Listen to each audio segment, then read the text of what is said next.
Hello everyone, Tammy here. Welcome to my channel. Today I thought I would work on, I'm going to work on this signature, getting some signatures together for a different size flip-flop journal that I'm working on. And I thought I'd do a flip through of this. I finished this one. Not yesterday, but the day before. So let's just do a quick flip through. I already had a bunch of ephemera in here. I can't remember when I started this, but now it's done. So I have this cute little cover here on this waterfall journal. I love these. Super easy. Okay, so this is just journal space. This is a little tuck. And then just a little decoration, more journal space, another tuck.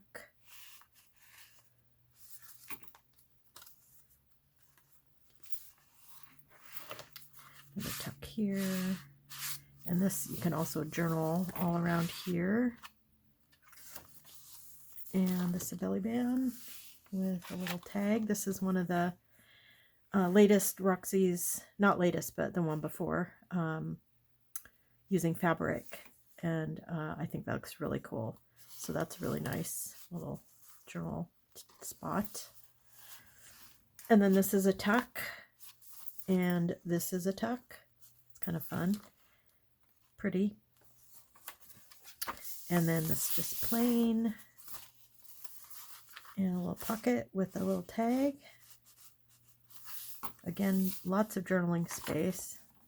Belly band to put more paper if you want. This is a cute little fold out.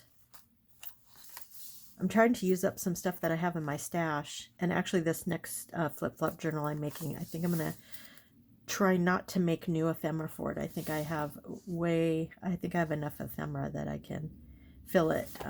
So yeah, so then there's this. This was really cute. I think I learned this from Tanya at Tatty Treasure, doing like it almost looks hidden, like it's kind of like part of the thing. And then a belly band in the inside cover, again where you could journal, and then just some plain coffee dyed paper.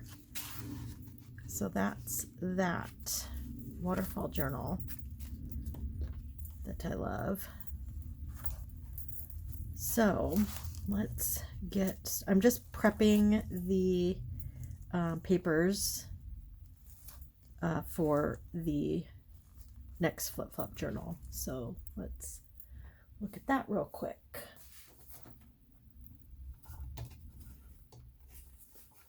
So I did show you this flip-flop journal.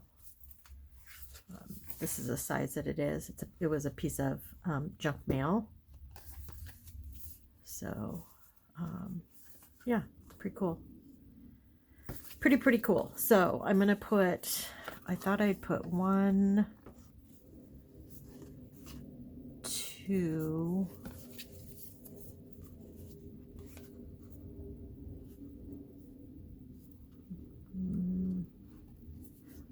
3. It looks like I could put 4 signatures. I'm only prepping 3, so we'll see how that goes. So what I'm doing is I'm trying to use, I've only cut down papers like the copy dyed papers, because I need these to be I need the papers to be 7 by 10. So I have cut these copy dyed papers down. The music sheet, this one was already torn. This is like, I think I got this from Angela at Dogwood Paper Arts. It's from a Montgomery Ward catalog, and it was very fragile, so I glued it to a piece of paper there. And then I have some just some clean off art paper stuff that I'm going to use. And then I have a couple pieces of this beautiful paper that I love. And then I have digitals that were not full size. And so all I'm doing is, because they're just partial pieces, I just think they'll look really cool in there. And what I'm doing is, I am stenciling. So I have two stencils. I have this one, and I'm using this on the more old-fashioned-y type digital, like, you know, you'll see in a sec. And then this one, because this one's kind of modernish, I'm going to do this. So that's, and this one I'm using green. I'm using forest moss. And on the other ones, I'm using walnut stain. So now that we got all of that out of the way, I can tell you that I am, I had my biopsy yesterday. So while I'm very sore, I'm not in huge pain, unless I forget and I throw my arm out, or I tossed something to my husband last night and I was like, oh yeah, no, should not have done that. So I have to be a little bit careful. And, you know, I had some blankets that I put in the laundry yesterday morning, and I had to have my daughter get them out for me, you know, so I'm just taking it a little bit easy. And it's on my left side, so I can use my right hand like that. But I have to say, I mean, I know that I'm ambidextrous. I've always been ambidextrous ever since I was a kid. And sometimes I think it was, maybe I wasn't necessarily born that way, but my mom was left-handed. So anytime she showed me how to do anything, or if I, say, wanted to mimic her, I did it the way she did it. And because she was left-handed, I think I just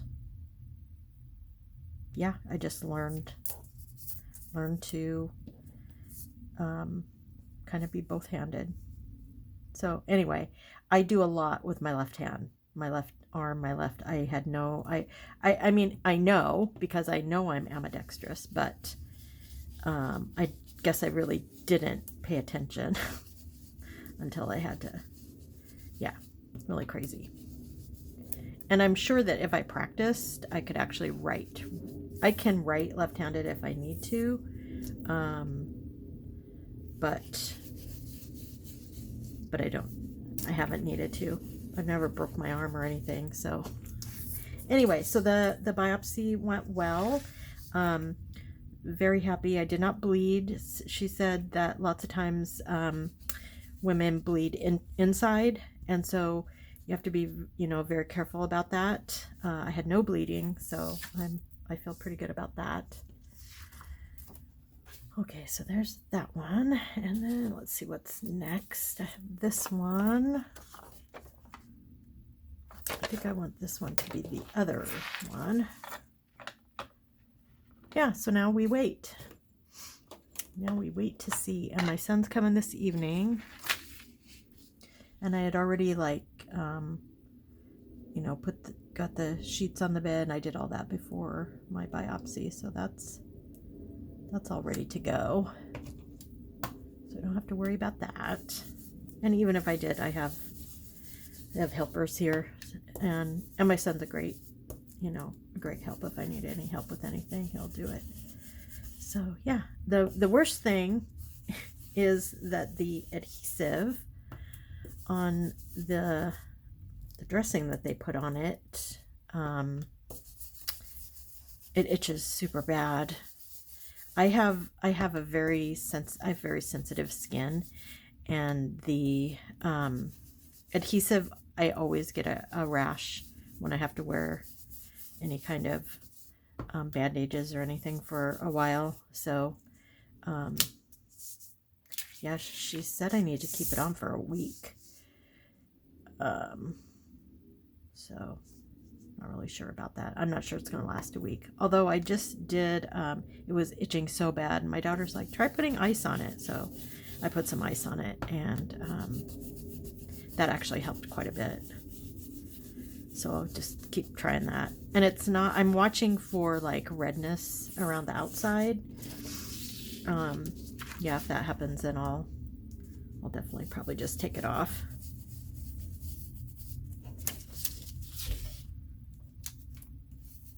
So yeah, but I decided to get in here while I can, because I don't know, you know, I mean, I could probably get in here even when, you know, when my son's here. I think I'll do the green, but it's kind of his space, you know, while he's here. I don't like to intrude, but I could. He's not gonna like be weird and say, no, you can't do that, because that's not how he is. So yeah, so I thought I'd get this video out, filming it on Wednesday. I'll publish it on Thursday, and then I might do some shorts, but you likely will not hear from me until Self-Care Sunday. And even that, I think I'm probably gonna film that today, just to get it done and out of the way so I don't have to worry about it. And yeah, so yeah, I feel good. I'm actually feeling, even if the news is, you know, not great, I'm actually feeling really good about everything. I know I've talked to you kind of multiple times about, you know, this obviously Self-Care Sunday, the self-care journey that I've been on this year. You know, seeing a therapist who's an energy healer, and, you know, just really trying to think positively and get out of my negative thought patterns and beliefs around the past that I have. It's very hard. Like it's a very hard journey. And I was actually, you know, doing okay, as far as like trauma that I experienced as a child, because I feel like that trauma I resolved when I was a teenager. I did confrontation, you know, I did the whole thing. And so I don't feel like that's something that's necessarily holding me back, except that some of that old stuff came up when my mom was really sick, and just the whole way that was handled, it just triggered a lot of well, it was extremely, you know, I am playing it down quite a bit. I was I know at one point, I'm not sure which time it was, but I did do a video, a Self-Care Sunday video, and I literally said, I'm broken. I remember saying that, and I remember thinking, that is really not a smart thing to say. Like, I was just in a really, really, really, really bad place. And I had been for probably up to that point for like a year, just watching my mom's decline and just everything. It just brought up a lot of stuff. And then when my friend died, yeah, it's just been, you know, it's just been one shitty thing after another. And, but I am, yeah, I'm in a much better place now. Sorry, I totally got off track of what I was trying to say. So I have been meditating, and I have meditated off and on for many, many, many years, more off than on, unfortunately. But I've been doing it. I'm not sure when I did a lot of meditating, as part of my therapy with Heidi, my energy healer. And then I just kind of continued it. And then I can't remember if it was April or May, I started doing, I told you all about this, a meditation called Yoga Nidra. And I have been doing that every day. Well, every night. I do it to go to sleep. There's on Insight Timer, there's there's literally thousands of free meditations and talks and things. And so I have been doing Yoga Nidra. It's designed to reset your nervous system, and it's been amazing. And now I've added more meditation in. So I am meditating for approximately 2 hours a day. Um, I am I'm changing the I don't know what they're called, synapses, grooves, new whatever they are, to think more positively and to acknowledge my trauma, acknowledge it, thank it, and move on. And so it's to release all of that guilt. I mean, guilt, trauma.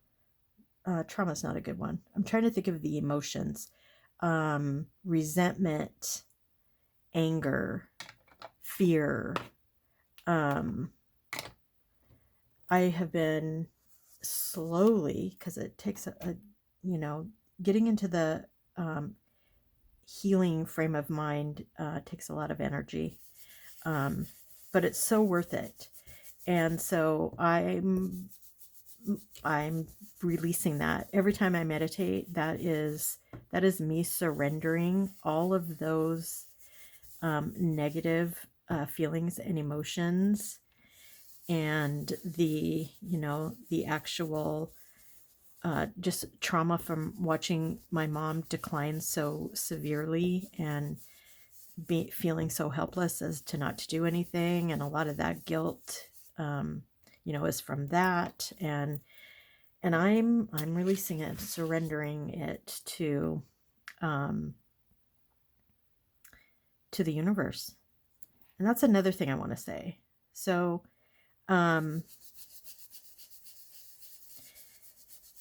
I grew up in a non-denominational Christian household where we, being my mom and my brother and I, we went to church regularly. And so, and these I already did. So we're going to start putting the signatures together here in a second. But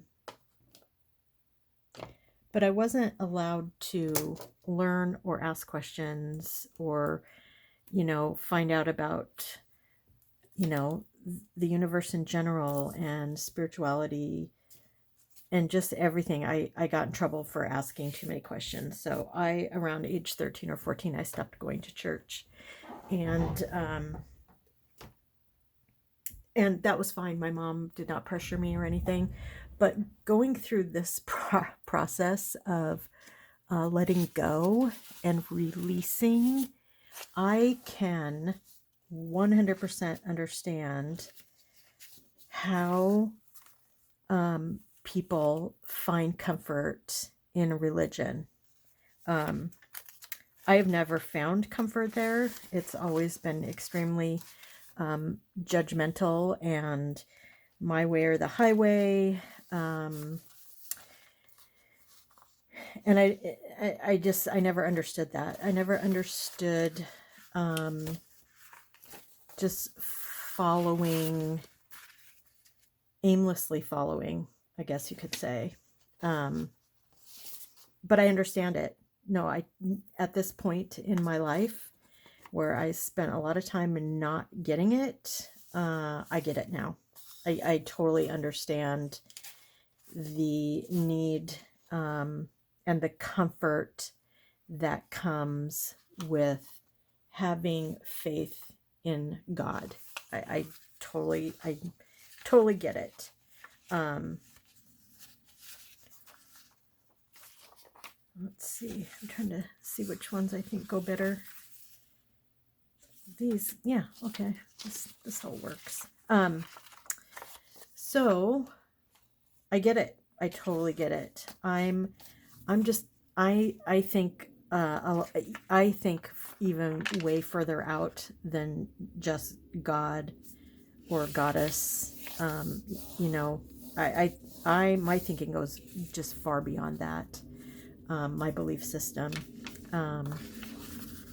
I think it's more, you know, I guess I have a problem with, not a problem. I have a challenge with the way I was raised, thinking that there's one, you know, omnipresent God who is a man. I can't do it. So I look way past that, like beyond God, like beyond, yeah, just the energy of the universe in general, because I do believe that we're all connected through that energy. I am connected. Yeah, I'm connected, you know, to the super, anyway, so I'm using that connection to the universe and all living things to change my way of thinking about my trauma and what happened to me, and surrendering to that higher power that some people call God, some call goddess. So I just call it the universe, because that's just how I feel very strongly, that we are all connected, no matter what your belief. I don't care if you're an atheist. I don't care if you're a Christian, a Buddhist. I don't care. We're all connected. Spiritually, we are all connected. Doesn't matter. We are all connected. And we are connected to the trees and the plants and the water and the animals. And I believe that we can use that energy, the energy of the universe, to change our energy in our bodies. That's where I'm going with this. So I am, even if I have a, you know, the news is not good, and, you know, say I do, you know, have cancer, whatever it might be, I'm going to work with the positive energy of the universe and change my mindset to be in a healing frame of mind, through releasing the trauma that I've been experiencing the past 2 years, for sure. Been a rough 2 years. So yeah, so that's my philosophy. Now you all know about my philosophy, and I understand if some people aren't comfortable with it, and, you know, don't want to hang around. I get it. I'm fine with it. I'm not asking. I'm just sharing with you where my mindset is in this whole you know, illness scare that I'm having. That's what I'm just trying to do. I'm just trying to share with you, hey, this is where I am. This is what I'm feeling. I'm not devastated at all. I'm feeling really good, actually. And yeah, I just ask for your kindness and for your healing thoughts, prayers. I do believe in the power of prayer. It is the prayer taps into the energy of all of us. No matter, again, it's no matter what you believe. Focusing your energy and your thoughts on one thing, like you do in prayer, it works. It absolutely works. I have no question about it. So, so I will accept those. I am open to receiving those. Oh, that looks so cute. Anyway, okay. That's where I am. And I just talk for 25 minutes nonstop, and I don't think I've ever done that before on my channel. So I'm going to put these signatures together. I'm going to sew them in off camera. And the next time you see a video, which I'm not sure when, because my son is here until next Wednesday. So the 30th, we'll probably drive him home on the 30th. And yeah, so I'm not sure when you'll see this put together, but that's where I am. So I just wanted to update you all. I don't have answers yet, but even if I do not have cancer, I am still going to continue this healing path because I know that the way that I've been behaving internally is a setup for disease to enter my body and for disease to manifest. And so yeah, so I'm going to continue my work. I'm probably going to do a whole another year of self-care next year. I'm not sure. I'll probably repeat. I'm probably really super going to focus on the things that have worked for me this year. So yeah, we'll see how that goes. So I appreciate you listening, watching. I appreciate any, thoughts, prayers, vibes, whatever you have. I'll take it. And yeah, and that's all I have. So thanks for watching. I would love for you to have a fabulous rest of your day, the rest of your week, because I'll do some shorts, I'm sure. We're going to have, do some stuff outside. We're having our pergola is being built today. So I'll have to do a little video about that. And, we're going to be sitting out. Hopefully we're going to get some smoke tomorrow, maybe. But hopefully it won't be too bad. Okay. Talk to you soon. Remember to be good to yourself.